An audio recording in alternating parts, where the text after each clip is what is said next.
અમદાવાદ શહેરમાં આજે સવારથી પેટ્રોલ પંપ પર લાંબી લાઈનો લાગી. હવે લાઈનો શા માટે લાગી, હકીકત છે શું, લાઈનમાં ઉભા રહેવાની જરૂર છે કે કેમ અને પેટ્રોલનો મુદ્દો છે શું, એ જાણવા માટે તમામ પ્રશ્નોના જવાબ માટે આ વિડીયો છેલ્લે સુધી જોજો. તો વાત કંઈક એવી છે કે ઓઇલ કંપનીઓ દ્વારા પેટ્રોલ પંપ સંચાલકોને 3 દિવસના ક્રેડિટ પીરિયડ પર પેટ્રોલ ડીઝલનો જથ્થો આપવામાં આવતો હોય છે. એટલે કે પેટ્રોલ ડીઝલનો જથ્થો મળ્યા બાદ 3 દિવસ બાદ પેટ્રોલ પંપ સંચાલક ઓઇલ કંપનીને પેમેન્ટ કરે તો ચાલતું હતું. પરંતુ ઈરાન ઇઝરાયલ યુદ્ધ શરૂ થયાના કારણે વૈશ્વિક સ્તરે બેરલના ભાવ વધ્યા અને આ ક્રેડિટ સિસ્ટમ એ ચલાવવી શક્ય નહોતી, જેના કારણે ઓઇલ કંપનીઓ દ્વારા એડવાન્સ સિસ્ટમ લાગુ કરવામાં આવી. જો કે આ સિસ્ટમ પહેલેથી લાગુ હતી જ, પરંતુ આ યુદ્ધના કારણે તેની કડક અમલવારી શરૂ કરવામાં આવી. એટલે કે પેટ્રોલ પંપ સંચાલકે એડવાન્સ પેમેન્ટ આપવાનું, ત્યારબાદ તેને ઓઇલનો જથ્થો, તેને પેટ્રોલનો જથ્થો મળી શકે છે.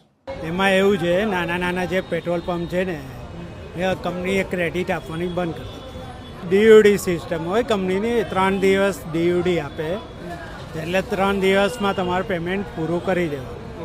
એની જગ્યાએ 1 દિવસની ડીયુડી કરી દીધી અને તમારે એડવાન્સમાં આરટીજીએસ કરવું પડે.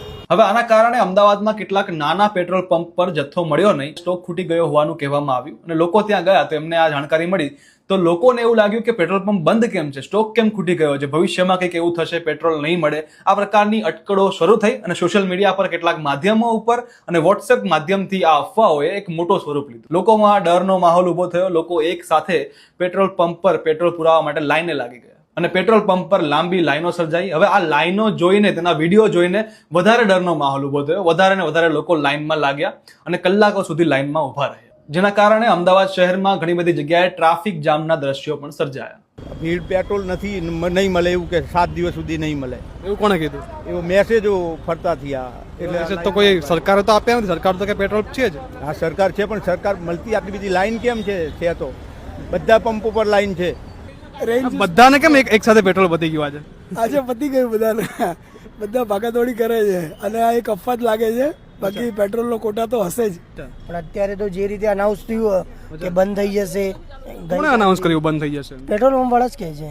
કયા પેટ્રોલ પંપ વાળા એવું આ કીધું? બધા પેટ્રોલ પંપ વાળાએ કીધું. સરકારે કીધું છે. હર્ષ સંઘવી સાહેબનું નિવેદન છે, ડેપ્યુટી સીએમ નું, કે પેટ્રોલ પંપ પેટ્રોલ તો છે.